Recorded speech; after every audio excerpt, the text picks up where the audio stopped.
Halo internet, apa kabar semua? Kembali lagi di channel Himalaya Abadi bersama host dari channel ini, saya sendiri Wilson. Di mana di channel ini kita akan membahas hal-hal yang menarik terkait dengan industri kaca.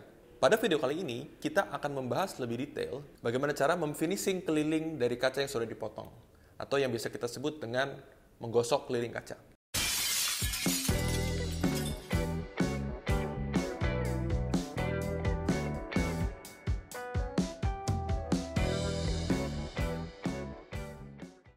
Oke, di video kami yang lalu kita sudah membahas cukup banyak mengenai cara memotong kaca, yaitu melalui dua prosedur, cutting dan breaking. Namun, hasil dari cutting dan breaking ini belum siap untuk diaplikasikan di lapangan atau untuk dibikin sebagai elemen furniture atau seperti industri akuarium, karena keliling dari hasil breaking ini masih bersifat tajam. Jadi ini berpotensi untuk melukai jari atau melukai benda-benda lain yang ada di sekitar kaca tersebut. Maka dari itu, sebenarnya proses berikutnya adalah proses polishing atau finishing keliling daripada kaca yang sudah di breaking. Secara umum, finishing polishing ini bisa dilakukan secara manual atau secara mesin. Jadi kalau misalnya di industri kita yang dilakukan secara mesin, kita biasa melakukan proses yang kita sebut dengan gosok mesin keliling. Ini yang umumnya disebut dengan seperti itu. Cuman bahasa teknisnya adalah polishing. Selain finishing keliling itu juga sebenarnya kalau kita ngomong secara mesin itu banyak banget. Ada finishing gosok mesin, ada finishing round edge, pencil edge, bevel, dan lain sebagainya.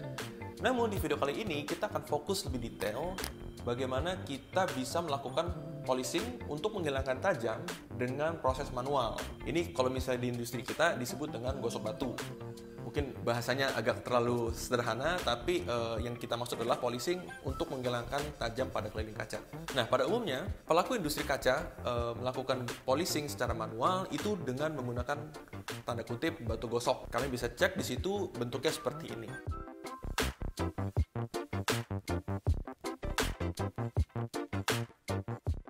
Yang pertama, karena batu gosok pada umumnya itu bersifat berat, jadi ini akan mengurangi stamina dari sang operator untuk terus menggunakan batu ini secara berjam-jam. Jadinya lama-lama akan letih sehingga bisa melukai kacanya, jadi bisa gumpal dan lain sebagainya. Yang kedua, kelemahan dari menggunakan batu gosok tradisional adalah dari kualitas polishingnya. Jadi kalau misalnya kita pegang, kadang-kadang masih ada berpotensi untuk melukai jari. Nah, makanya di video kali ini kita memilih produk K-Star yang kita sebut dengan Diamond Hand Pad.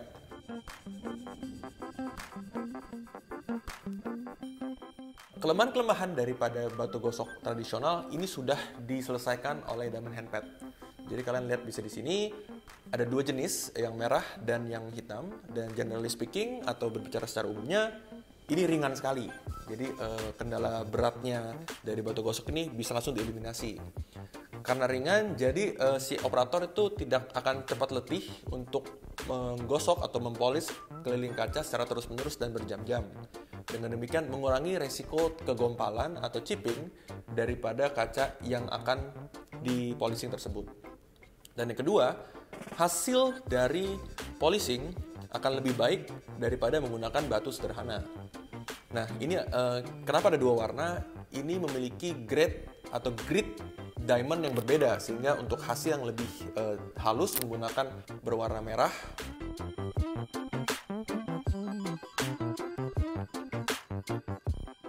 Dan untuk hasil yang lebih sedikit kasar, tidak perlu terlalu halus banget, bisa menggunakan yang berwarna hitam.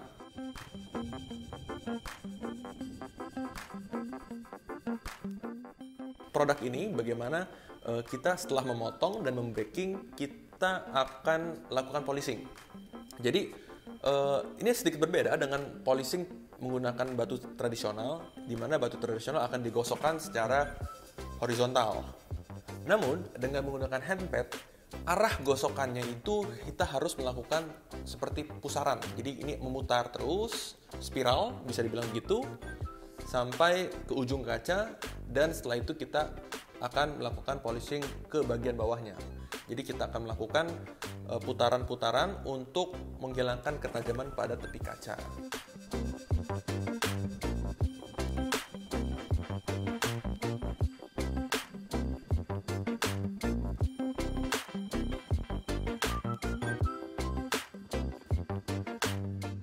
Jadi ini video sederhana banget, kalian bisa cek mengenai Diamond Hand Pad di description, dan juga jika ada pertanyaan lebih lanjut Silahkan komentar di bawah dan juga jangan lupa like, share, dan subscribe di channel Himalaya Abadi. Dan juga jangan lupa untuk melihat website kami di www.himalayabadi.com. Sampai jumpa di episode berikutnya.